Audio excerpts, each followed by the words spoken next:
Hey guys, Doc Frank here. You may recognize me from TikTok or Instagram. I'm the founder and owner of AddictionMindset. So if you're on this channel, chances are you're trying to quit an addiction to either nicotine, high concentration THC products, or energy drinks, caffeinated products. So in today's video, I want to talk to you guys about a common question that I get a lot of times. And that question is this: how do I get my friends to stop using nicotine? Okay, I hear this all the time, and a lot of times it's from people who are not using nicotine themselves. So let's start with the basics of diving into this topic: how to get your friends to stop using an addiction, to stop using nicotine, to stop using THC cartridges, energy drinks.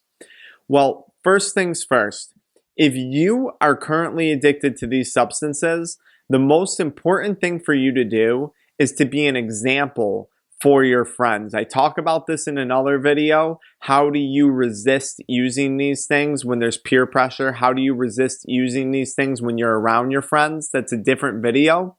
But first and foremost, if you have an addiction, you need to set an example. You need to be resilient, and you need to be an example for your friends. Because if you're going around telling everyone, hey, stop using that, it's bad for you, it's bad for you, but then you're doing it yourself, it doesn't work. It's too hypocritical. So step number one, be an example for your friends. And you have to do this over and over and over again. That means on Saturday night, when you're out with your friends and they're offering you a hit of their Juul or their vape or whatever it is, you have to say no. You repetitively have to say no.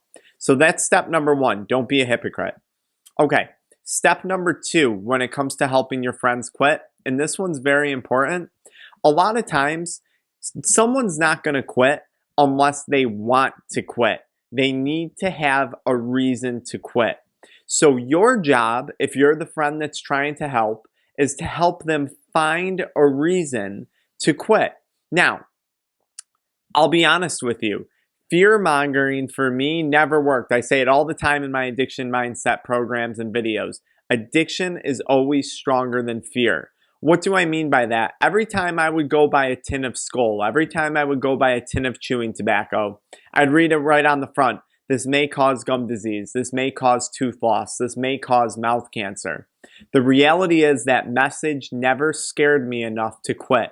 So don't expect to scare your friends into quitting something if they really don't want to, especially if they're not thinking about quitting. Now, it's okay to educate your friends on things. There's a lot of people that I speak to who aren't aware of the negative side effects of nicotine. There's a lot of people that I speak to who aren't aware that it's bad for their health, that there's heavy metals in these vape products. It's okay to educate your friends on the negative side effects, but don't think that you're going to scare them into quitting. Now, when it comes to the illegal THC cartridges, that might be a little different. I'll be honest, I personally found that very scary, and I actually think a lot of people do. But educate your friends on what it is that makes a cartridge illegal, what it is that is in a black market cartridge. I have other videos on this topic, but the cyanide, the vitamin E acetate, let them know this really is no joke. So educate them.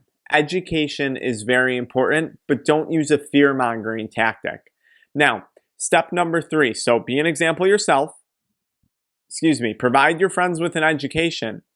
And step number three, probably one of the most important steps when it comes to this, is that you have to start by sitting down and speaking to your friend. So if this is a one-on-one relationship, where you guys get along really well, or it's you and a group of friends that get along with one another really, really well, you need to sit down and tell this friend your concerns. So I would challenge you to do this. Try and identify where this addiction, where this nicotine addiction is negatively impacting them on their lives. For example, do you play sports with this friend? Are they no longer the athlete that they used to be? Do they no longer have that get up and go, that motivation to be good at sports anymore? Are you watching them fail in school? Are you watching them get involved in crappy relationships and getting taken advantage of in other areas of their life? I would really challenge you to sit down and kind of analyze your friends, see where they're at in life. And maybe you want to gently and kindly point it out to them, and you're saying, hey, John, or hey, Mary, you're not the cheerleader you once were. You're not the football player you once were. I'm worried that this addiction is starting to change you. Maybe it's damaged your friendship. Maybe you've watched their relationships with other people fall apart. Okay, I would really challenge you to assess your friend from an honest level, from a caring place, from a place of caring, and sit them down and say, hey, listen, I got to talk to you. Something has changed. Now, remember, they're not going to take this nicely at first. They're not going to like what you have to say. No one likes a quote unquote intervention. So try and do it nonchalantly. Maybe you're just talking and it starts as a few jokes like, God, John, I remember when you used to get touchdowns all the time in football and you can't even complete a pass now. What's going on? And maybe you just leave it at that for the first few weeks.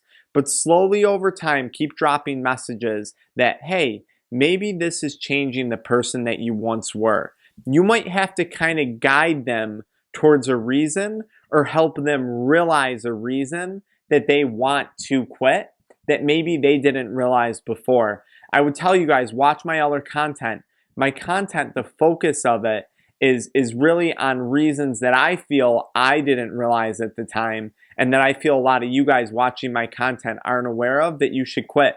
It might be as basic as this. Hey, how do you like being taken advantage of by big tobacco companies? How do you like being taken advantage of by this addiction? Maybe just by telling them that, it starts to get their wheels turning in their head. I know for me, that was a big one. So you want to educate, but you don't want to do fear mongering. You want to sit down and you really want to assess your friend and talk to them from a genuine place and say, hey, listen, I think you've changed. I'm worried that this is changing you as a person. If you're good friends, they're going to listen to you. And two, and number three, you have to be I went out of order, but you have to be an example yourself. You have to set an example yourself, okay? You can't tell someone to not eat healthy, don't go to Burger King, stop going to McDonald's, eat healthy, and then be going through the drive-thru every day yourself. Addiction is no different. You have to be a success story yourself in order to succeed, okay? People don't want to listen to someone who doesn't walk the walk, talk the talk type of deal, okay? So start there, sit down with them, open up the dialogue, start the conversation, and encourage them to watch my content. A huge part of what I do is trying to convince people that they need to quit, but on their own terms, So I hope this video helps, guys. Go try some of those things. Go educate yourselves. Go educate your friends. Sit down with them. Be sincere and set an example yourself day in and day out. Stay tuned. A lot more great content coming your way.